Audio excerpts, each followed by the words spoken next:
ဖြစ်နေပြီတိတ်တဆိတ်ခွဲချင်နေတော့နှလုံးသားလေးရှိတ်လို့ငိုပြီးမုန်းသွားတော့ခံစားရပါသည်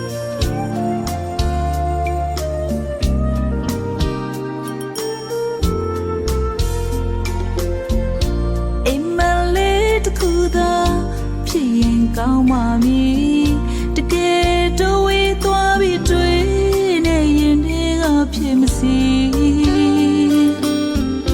ကိုချစ်စမှန်တော့လေအရှုံးများပဲရလိုက်ပါပြီအပြုံးများနဲ့နှုတ်ဆက်သွားပါပြီ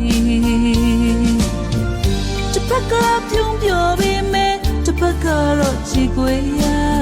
ပြီ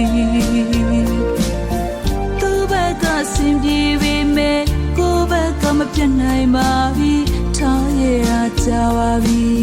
ပြောင်းလဲကြရသည့်အလီလီအချစ်ဆိုတာလွယ်လွယ်နေ